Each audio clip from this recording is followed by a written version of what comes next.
So this is my build for 2A Cat's first invitational, which is in support of LGBTQ Pride or rights. This is a support build. So for this, I just took a Hot Wheels 65 Mustang Fastback. My initial idea was to base it upon the Mustang that eBay built a few years back in the UK, because eBay do these projects where they'll build something that either gets given away as part of a charity or auctioned off for the charity, and they built this Pride Mustang for the Pride Parade in London, I think it was, and then the car was sold off for charity. I'm not too sure what the charity was called, but the charity helped teenage people in the LGBT community who had been made homeless. Hopefully it still exists in its form it was, but I'm fairly certain it's not, because in the video that I will be linking in this video, they did say they did the stuff so it could be reversed, so it could go back to stock. So I dare say it's been a few years, it might have traded hands and someone decided to convert it back to stock, which is a bit of a shame, but you know, it's a car at the end of the day, and when you buy it you can do whatever you want with it. So yeah, here's a couple of pictures of the actual car. Again, I'm going to be putting the link to the build video, eBay's build of it, because it's quite a good story, and you know, if you're interested, go and have a look. It's only a few minutes long. It's actually short in my video, I think. So yeah, here's this Hot Wheels broken down.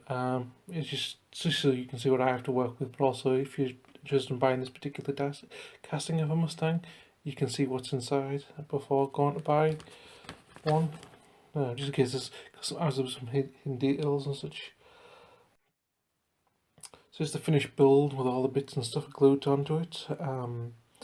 As usual, I'll do a walkthrough of how I've built it and what parts I've used. So we'll start from the front and work our way backwards. So the front plough here is from North Star Figures, which I got right this time. It's the plough from their Impellment of Carnage sprue, which is a Gasland sprue, which comes with a lot of cool parts. Also, I took the dual 50 cal machine gun from one of the sprues, because you think you get two. So I added that to this. For the unicorn horn on this car, I used a Lego unicorn horn and just trimmed it down so it would fit the car. For the side armour, I used some of the armour panels you got in the same sprue. I just kind of cut them down so they'd fit more to the door.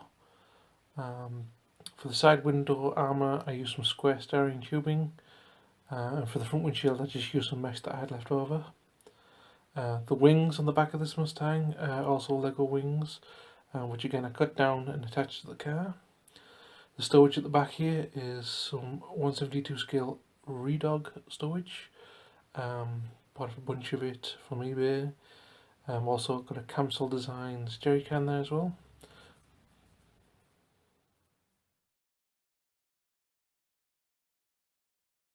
The driver is a 1/72 scale World War II US Army driver, which I bought from eBay again. There's no name brand on this, but it's just I bought a bunch of these World War II drivers because they were dead cheap and they're very detailed.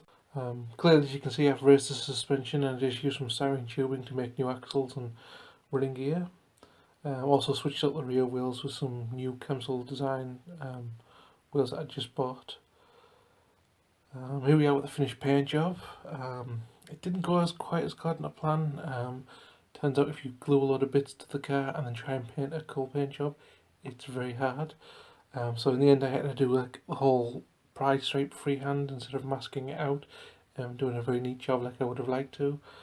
But with the machine gun and all the other bits in the way, it just was impossible to try and mask it out. So I just had to do it freehand, but I've got it close to neat enough, I think. Also, because the original car's got the unicorn on the side, I went and bought some unicorn nail decals and just picked one of them out and put on the side. Unfortunately, because of all the weathering, you can see you can barely make it out now, so it's not really there. If I ever do one of these cars again with a different paint job, I'd probably glue all the bits on after I've done the paint job and do the paint job first. But I'll probably run into the problem with the super glue reacting with the paint or something, but I guess I'll find out next time. Thanks to 2A Cats for hosting this build. Hope he gets plenty of submissions for it. As usual, there'll be a slideshow of the Glamour Shots at the end, so I hope you stick around for that, and I hope you enjoy the video. I'll see you in the next one.